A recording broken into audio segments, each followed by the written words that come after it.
कहानी का नाम भूतिया खोज, बच्चों के लिए डरावनी कहानी। किसी गांव में एक पुराने और अबंधन हुए बंगले का निकट बहुत समय पहले का दृश्य था, जिसे सब भूतों से भरपूर मानते थे। यह बंगला एक जंगल के किनारे स्थित था और उसकी खिड़कियां टूटी हुई थीं, वाइन्स दीवारों पर फैल रही थीं और वहां एक डरावनी चुप्पन बसी रहती थी। गांव के बच्चे अक्सर एक दूसरे को बंगले के पास जाने के लिए बहकावे करते थे, लेकिन किसी को भी उसमें प्रवेश करने की हिम्मत नहीं थी।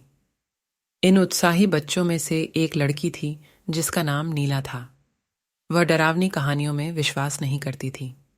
एक दिन बाहर की सुबह को सोने की किरणों से जगमगाते जंगल में नीला ने तय किया कि वह भूतिया बंगले के पीछे छुपे रहस्य की खोज करेगी। नीला ने अपने दोस्तों से मिलकर अपनी योजना साझा की। उनमें अर्जुन और दिव्या भी थे और उन्होंने नीला की योजना को स्वीकार किया। तीनों ने बंगले के पास मिलकर रात की तन्हाई में मुलाकात की और फ्लैशलाइट, एक नोटबुक और एक स्नैक्स की थैली लिए साथ बने निकल पड़े। चिरचिट कुएं के खोलते ही उन्हें एक ठंडी हवा ने स्वागत किया और उनकी रीढ़ में कंपन हो गई। नीला ने अपनी उन्नति को ध्यान में नहीं लाते हुए बंगले के अंदर पैर रखा। बंगले के अंदर का माहौल बाहर की तरह ही भयानक था। धूलिकित फर्नीचर पर सफ़ेद चादरें कोनों में लटकती थीं और पोर्ट्रेट्स जैसे कि उनकी हर हलचल को देख रहे हों। नीला ने अपने दोस्तों को विभिन्न कमरों का पता लगाने के लिए प्रेरित किया और बंगले की दीवारों के अंदर छिपे रहस्यों की पर्याप्त जानकारी प्राप्त की। जैसे जैसे वे गहराई में बढ़ते गए, एक अजीब आवाज़ दरबार के कोनों में गूंजने लगी। बच्चे अचंभित दृष्टि से एक दूसरे की देखते हैं, लेकिन नीला की इच्छा शक्ति कम नहीं हुई। वे उस ध्वनि का पीछा करते हैं जिसने उन्हें एक अविलंब रुख पर ले जाने की दिशा दिखाई।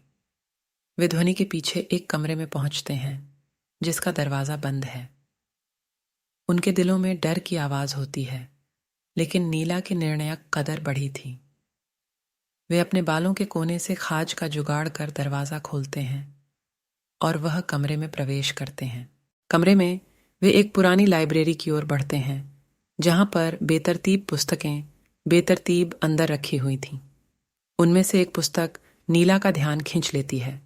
वह अजीब तरीके से बाहर हो रही थी और उसके पन्ने असामान्य प्रकार से चमक रहे थे। पुस्तक पर लिखा होता है, भूली हुई सच्चाई। नीला ने पुस्तक को खोलकर अधीन किया और उसकी आवाज में पढ़ने लगी, जो बंगले के रहस्य की खोज करती जा रही थी। वर्षों पहले यह बंगला एक आदर्श वैज्ञानिक के घर के रूप में खड़ा था, जिनका नाम डॉ अर्जुन था। वह बंगले के किसी विशेष कमरे में वैज्ञानिक अनुसंधान कर रहे थे, जिन्हें लोग अज्ञात प्राकृतिक घटनाओं के रूप में देखते थे। वास्तविकता यह थी कि डॉ अर्जुन ने अनुसंधान करने के लिए प्राकृतिक तत्वों का उपयोग किया था, जिनसे अजीब अजीब घटनाएं घट रही थीं। उसके विशेष अनुसंधान ने उस बंगले के अंदर एक खास शक्ति को उजागर किया जो सबको भयभीत करती थी।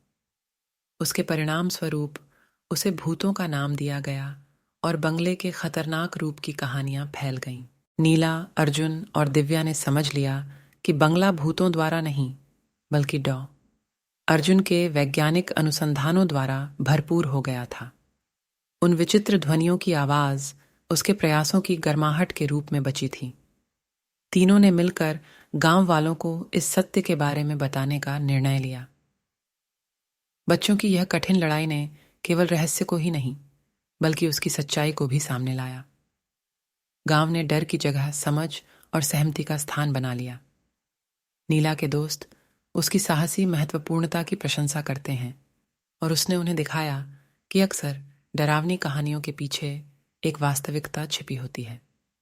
उस दिन के बाद उन बच्चों ने अपनी दोस्ती को मूल्य दिया और उन्होंने सीखा कि कभी-कभी साहस अज्ञात की ओर बढ़ने, भ्रमों को खोलने और भय की स्थितियों में भी दयालुता को फैलाने का होता है, यहाँ तक कि सबसे डरावनी रहस्यों की भी